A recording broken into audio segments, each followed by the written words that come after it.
কাঁচের বোতলের শিল্পকর্ম, বোতলের মধ্যে আসতো একখানা মডেল। এই দৃশ্য দর্শক মনকে ভীষণভাবে আকৃষ্ট করে। কাঁচের বোতলের মধ্যে নৌকা, জাহাজের মতো বিভিন্ন জিনিস আসতো একখানা বোতলের মধ্যে। কিভাবে এমন শৌখিন কারুকার্য, তা অবাক করার মতোই।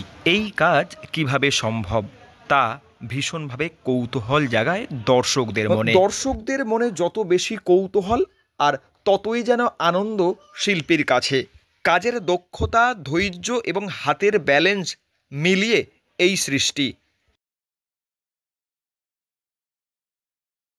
কৌতূহল আমারও ছিল যে সবাই তো বাইরে করে, তো আমি যদি বোতলের ভিতরে একটা কাজ করে দেখি কেমন হয়। প্রথমে একটা ছোট্ট জিনিস ঢোকালাম, মানে কাঠিকে কাঠি দিয়ে জুড়বো ভিতরে।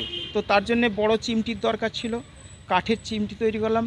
দেখছি চিমটিতে হচ্ছে না, আমাকে ঘোরাতে হচ্ছে। তার জন্য একটা রড নিয়ে লোহার, সেটাকে আমি ওটা বেস বানিয়ে ওটাকে আটকে আবার ওটাকে পুশ করলাম। তো দেখলাম একটা ছোট্ট কাজ করার পরে একটু বড় কাজ করি। সাধারণ কাঁচের ফেলনা শিশি যে এমন আকর্ষণীয় হতে পারে, তা হয়তো অনেকেরই অজানা। এই শিল্পকর্ম দেখার পর ধারণা বদলে যাবে মানুষের।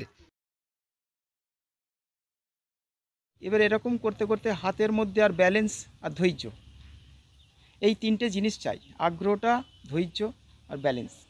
সরু মুখের কাঁচের বোতল বা শিশি, তার মধ্যে আসতো একখানা মডেল।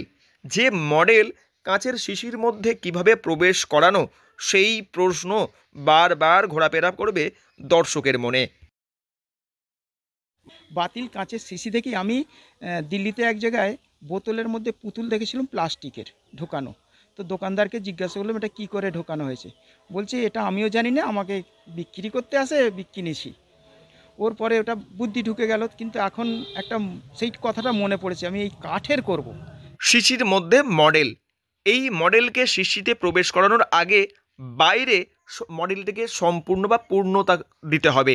এরপর সেই মডেলকে ছোট ছোট টুকরে বিভক্ত করতে হবে। ছোট অংশগুলির এমন মাপ হবে যেগুলি খুব সহজে শিশির মুখ দিয়ে প্রবেশ করানো যাবে। এবার চিমটি এবং সরু কাঠ বা লোহার দণ্ডের সাহায্যে শিশির মধ্যে প্রবেশ করিয়ে একটার সঙ্গে আর একটি জোড়া লাগিয়ে মডেলকে পূর্ণতা দেওয়া। এভাবেই ধৈর্যের সঙ্গে এক একটি অংশ জোড়া লাগিয়ে কাঁচের শিশিতে মডেল তৈরি করা। তার মানে এতগুলো টুকরো করলে বাইরে কাজটা তৈরি করে নিলাম কমপ্লিট, উপরে খুলে নিয়ে ওর পরে মানে একটা একটা করে সেখানে আবার বসিয়ে বসিয়ে সেটাকে পেস্ট করা হচ্ছে। ওই করতে করতে 20-25 দিন লেগে গেছে আমার। কাঁচের শিশিতে এইরকম মডেল তৈরি করতে ব্যবহার করা হয়েছে কাঠ, কাপড়, কাগজ, সুতোর এবং আঠার মতো বিভিন্ন সামগ্রী। শৌখিনভাবে তৈরি এই জিনিস ভীষণভাবে আকৃষ্ট করে মানুষের মন। করতে কাজ পুরো কমপ্লিট করে জিনিসটা, এই যে জাহাজটা করেছি, জাহাজটা নৌকোটা কমপ্লিট করে নিলাম। এবারে তাকে খুলে নেবো, আবার আঠা দিয়ে জুড়বো না, শুধু খুলে নেবো, নিয়ে ভিতরে সেই জায়গায় পয়েন্ট টু পয়েন্ট কাজটাকে বসাবো। এক একটা পিস ধরবো চিমটি করে, আর সেই সাহায্যে মানে ওখানেই জায়গায় বসাবো। শিল্পী গোবিন্দ হাজরা জানান, এই জিনিস ভীষণভাবে মানুষের মন আকৃষ্ট করে, আর তৈরির ক্ষেত্রে ধৈর্য, কর্মক্ষমতা এবং ব্যালেন্স। হাওড়া থেকে রাকেশ মাইতি, লোকাল 18 বাংলা।